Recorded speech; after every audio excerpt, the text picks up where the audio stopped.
नमस्कार दोस्तों, मैं रामू कुमार यादव एजुकेशन क्लासेस रामू में आपका स्वागत करता हूं। दोस्तों, आज का हमारा जो प्रैक्टिस सेट है वो टेट के रिलेटेड हिंदी का प्रैक्टिस सेट आप लोगों के लिए लेकर आ गया हूं।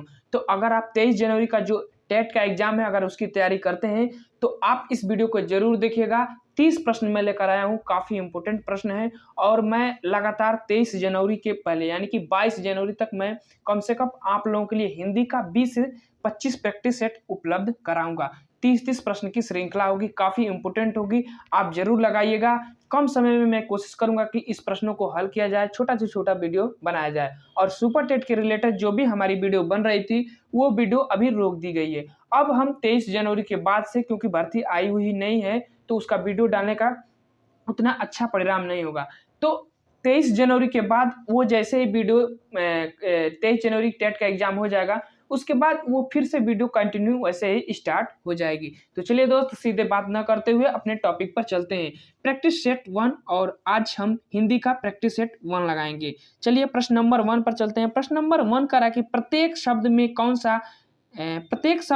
सा समास है, समास पूछ रहा है। तो इसका उत्तर जो होगा आप लोगों के सामने है। और प्रत्येक में देखिए ये समास आपको लोग पढ़े ही होंगे, तो प्रत्येक का जो समास का उत्तर हो जाएगा वो हो जाएगा अव्ययी समास। इसके पकड़ने का तरीका पहला अव्यय है, प्रति उपसर्ग, प्रति प्लस एक यानी कि प्रति उपसर्ग के अंतर्गत आता है तो अव्ययी समास हो जाता है। ए वाला विकल्प सही हो जाएगा पहला का। प्रश्न नंबर 2 कह रहा है कि दोहा छंद का उल्टा छंद कौन सा है, यानी दोहा का उल्टा कौन सा छंद है ये आपको बताना है। तो दोहा छंद का जो उल्टा छंद होता है वो होता है शोरठा होता है। तो ऑप्शन नंबर बी वाला विकल्प सही हो जाएगा, बी वाला विकल्प। देखिए इसको मात्रा के आधार पर उल्टा किया गया है, तो आप जब छंद पढ़े होंगे तो उसके हिसाब से आप इसको लगा लेंगे।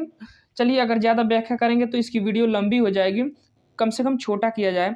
अगला प्रश्न है, निम्नलिखित में से संचारी भाव नहीं है। तो इसमें से कौन सा संचारी भाव नहीं है वो आपको बताना है। तो देखिए अश्रु जो होता है ना वो संचारी भाव के अंतर्गत नहीं आता है। सी वाला विकल्प तीसरा का सही हो जाएगा। प्रश्न नंबर 4 कह रहा है कि किस रस को रस राज कहा जाता है। रस राज किस रस को कहा जाता है। तो श्रृंगार रस को रस राज कहा जाता है। सी वाला विकल्प चौथा का सही हो जाएगा। अब चलते हैं प्रश्न नंबर 5। प्रश्न नंबर 5 कह रहा है कि निम्नलिखित में से शब्द अलंकार रहित है। शब्द अलंकार के जो प्रकार होते हैं कौन कौन से आते हैं। तो शब्द अलंकार के मुख्यतः 4 ही प्रकार होते हैं, इसमें से एक नहीं है, वही आपको बताना है। तो रूपक अलंकार जो है ना वो शब्द अलंकार के अंतर्गत नहीं आता है, वो अर्थ अलंकार के अंतर्गत आता है। अनुप्रास, यमक और श्लेष और वक्रोक्ति ये 4 ही अलंकार जो है शब्द अलंकार के अंतर्गत आते हैं। प्रश्न नंबर 6 का रहा कि चरण कमल बंधु हरिराई, पंक्ति में अलंकार पूछ रहा है। तो चरण को कमल की समान यहाँ व्याख्या की गई है, तो इसमें कौन सा अलंकार हो जाएगा। तो रूपक अलंकार, जहां अभेद रूप से आरोप हो फिर भी उसकी व्याख्या किया जाता है वहां रूपक अलंकार होता है।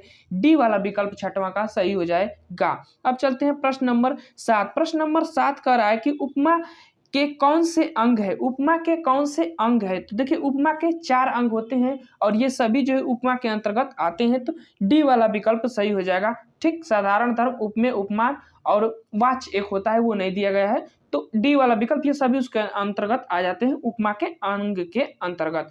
अब चलते हैं प्रश्न नंबर 8। प्रश्न नंबर 8 कह रहा है कि जिन शब्दों का अर्थ सरलता से समझ में आ जाए उसमें शब्द शक्ति है। उसमें शब्द शक्ति कौन सी होती है जब उनका अर्थ सरलता से समझ में आ जाता है। तो 8वां का विकल्प अविदा हो जाता है, उसको अविदा कहते हैं।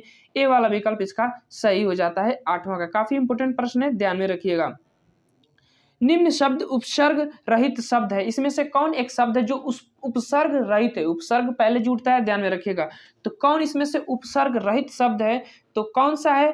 देखिए बुढ़ापा में जो है उपसर्ग नहीं लगा हुआ है, सी वाला विकल्प इसका सही हो जाएगा। सी वाला 9वां का।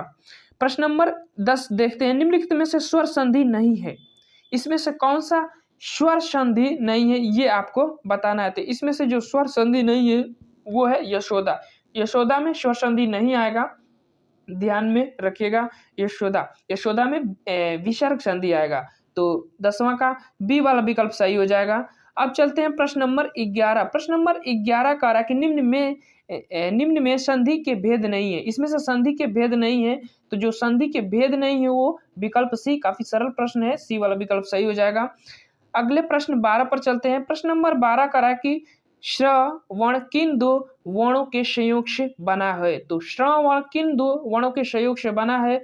तो ये इसमें काफी बारीकी अंतर होता है, ध्यान में रखिएगा आप लोगों को। और क प्लस मूर्धनिया स, देखिए ये जो ना ये नीचे वाला जो अर्ध व्यंजन का निशान दिया गया है, नीचे वाला हिस्सा ये वाला हिस्सा पकड़ना है आपको, किस पर रहेगा यहाँ पर। देखिए इसमें ए वाले विकल्प में और बी वाले विकल्प में थोड़ा सा अंतर है, तो इस चीज को आप ध्यान में रखिएगा।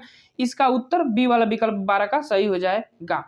अब चलते हैं प्रश्न नंबर 13। प्रश्न नंबर 13 का रहा कि निम्न में से अर्ध व्यंजन वर्ण है, निम्न में से अर्ध स्वर वर्ण है, गलत पढ़ दिया हमने, निम्न से अर्ध स्वर वर्ण तो कौन आता है? तो वो आता है वर्ण जो है 13 का बी वाला, ये य वाला, य और वह ये अर्ध स्वर के अंतर्गत भी गिने जाते हैं, तो ध्यान में रखिएगा बी वाला 13 का। व्यंजन में जब आप पढ़ेंगे ना तो उसमें ये चीज पढ़ा जाता है। प्रश्न नंबर 14 आ का उच्चारण स्थान, तो आ का उच्चारण स्थान आपको बताना है। देखिए स्वर का उच्चारण स्थान दो आधारों पर होता है, एक जीभ के आधार पर, एक मुख की आकृति के आधार पर। तो इसमें जो पूछा है वो जीभ के आधार पर, जीभ के आधार पर 3 प्रकार के होते हैं, अग्र, मध्य और पश्च।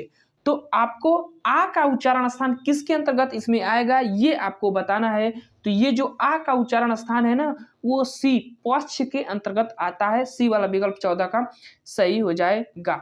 अब चलते हैं प्रश्न नंबर 15। प्रश्न नंबर 15 का रहा कि भूकंप शब्द में कौन सी संज्ञा है? भूकंप शब्द में कौन सी संज्ञा है ये आपको बताना है। तो भूकंप शब्द में कौन सी संज्ञा है?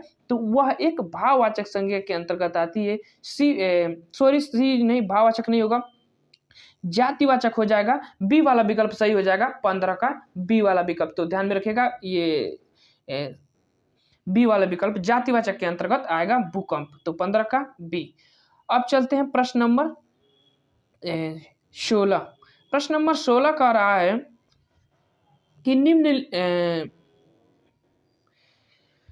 निम्न कारण से संज्ञा का रूपांतरण नहीं है, निम्न कारण से संज्ञा का रूपांतरण नहीं है, इसमें से क्या होगा आपको? तो क्या निम्न कारण से संज्ञा का रूपांतरण नहीं है? तो वो पुरुष, ऑप्शन नंबर सी वाला विकल्प सही हो जाएगा।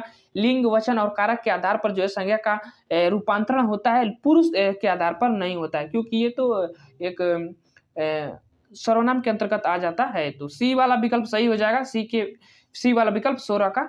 अब 17 प्रश्न कह रहा है कि 17 सर्वनाम के कुल कितने भेद हैं? तो सर्वनाम के कुल कितने भेद हैं? तो 6 भेद होते हैं सर्वनाम के, सी वाला विकल्प सही हो जाएगा इसका। आगे चलते हैं प्रश्न नंबर 18। प्रश्न नंबर 18 कह रहा है कि निम्न में से सर्वनाम के भेद नहीं है, इसमें से सर्वनाम के भेद नहीं है, तो आप सभी जानते हैं काफी सरल प्रश्न, डी वाला विकल्प 18 का सही हो जाएगा।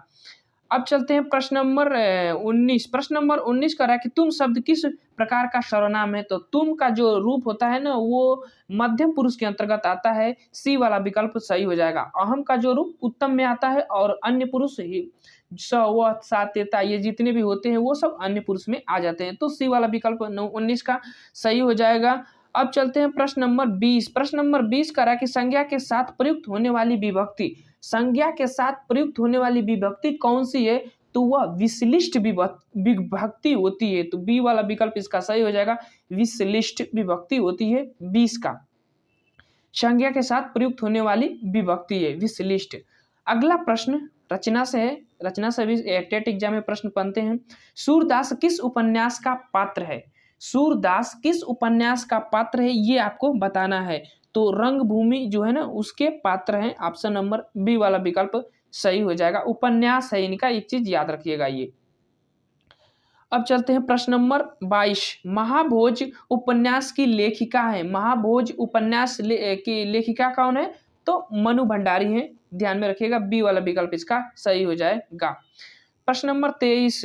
गोदान उपन्यास के लेखक हैं, गोदान उपन्यास के लेखक कौन है? तो गोदान उपन्यास के लेखक कौन है? तो वो है सी वाला विकल्प प्रेमचंद, काफी सरल प्रश्न है, 23 का सी वाला विकल्प।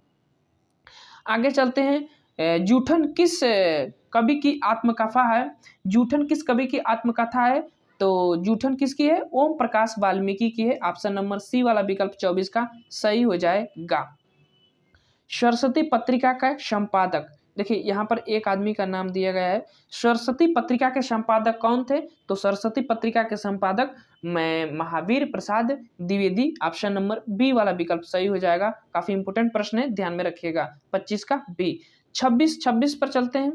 भक्ति काल का समय पूछ रहा है आपको कि भक्ति काल का समय कौन सा काल है? तो देखिए आदिकाल, भक्ति काल और रीति काल और आधुनिक काल, ये 4 भागों में काल का विभाजन किया गया है हिंदी साहित्य के। रामधारी दिनकर ने इसको विभाजित, आचार्य रामचंद्र शुक्ल ने विभाजित किया है। तो ये भक्ति काल पूछ रहा है। तो 1350 से जो 1700 के बीच का जो काल आता है ना, वो आता है भक्ति काल के अंतर्गत। तब बी वाला विकल्प इसका सही हो जाएगा। 1050 से 1350 के अंतर्गत आदि काल आता है, ठीक। 1700 से 1900 रीति काल आता है और 1900 से अब तक का काल जो है आधुनिक काल के अंतर्गत आता है। अगला प्रश्न, आदि काल को वीर काल किसने कहा है? वीर काल, तो वीर कौन है? इसमें वीर कौन है, ऐसे ट्रिक लगा लीजिएगा। आदि काल को वीर काल किसने कहा है? तो आचार्य रामचंद्र शुक्ल, क्योंकि वो एक भगवान का रूप है। तो ऐसे ट्रिक लगा लीजिएगा। ए वाला विकल्प इसका सही हो जाएगा। 27 का ए वाला विकल्प। रामचंद्र शुक्ल ने आदि काल को वीर काल कहा है। मिश्र बंधु ने आरंभिक काल कहा है, ठीक। हजारी प्रसाद द्विवेदी ने आदि काल को किस नाम से कहा है? आप लोग जरूर कमेंट बॉक्स में बताइएगा। चलिए आगे चलते हैं। अगला प्रश्न काफी इंपोर्टेंट प्रश्न, ये भी पूछा जाता है ज्यादा। नागरिक प्रचारणी सभा की स्थापना कब हुई थी? ये प्रश्न है, काफी इंपोर्टेंट प्रश्न है। तो 1893 में इस सभा की स्थापना हुई थी, नागरिक प्रसारणी सभा की स्थापना। ऑप्शन नंबर डी वाला विकल्प जो है 28 का सही हो जाएगा। अगले प्रश्न पर चलते हैं। प्रश्न नंबर 29, हिंदी भाषा का विकास नामक ग्रंथ के लेखक कौन है? हिंदी भाषा का विकास नामक ग्रंथ के लेखक कौन है? तो कौन है? श्याम सुंदर दास। बी वाला विकल्प इसका सही हो जाएगा 29 का। अब चलते हैं प्रश्न नंबर 30 और इस वीडियो का लास्ट प्रश्न होगा। प्रश्न नंबर 30 कह रहा है कि महादेवी वर्मा की रचनायामा पर ज्ञानपीठ पुरस्कार कब मिला था? ये आपको बताना है महादेवी वर्मा को कि ज्ञानपीठ पुरस्कार कब मिला था। तो देखिए ज्ञानपीठ पुरस्कार इनको 1982 में मिला था और 1982 के बाद का जो ज्ञानपीठ पुरस्कार है वो साहित्य के सर्वोच्च क्षेत्र में दिया जाने लगा था। पहले हिंदी के क्षेत्र में ही सिर्फ दिया जाता था, लेकिन उसके अब सर्वत्र क्षेत्र में दिया जाने लगा था 1984 के बाद। तो इसका बी वाला विकल्प सही हो जाएगा। यामा के लिए महादेवी वर्मा को ज्ञानपीठ पुरस्कार दिया गया था। तो चलिए दोस्त, इसमें हमने 30 प्रश्न की जो इंपॉर्टेंट क्वेश्चन किए, काफ़ी इंपॉर्टेंट थे आप लोगों के लिए टेट एग्जाम के लिए। तो अगर वीडियो पसंद आ रहा हो तो चैनल को लाइक शेयर सब्सक्राइब आप जरूर करिएगा। Thank you for watching this video.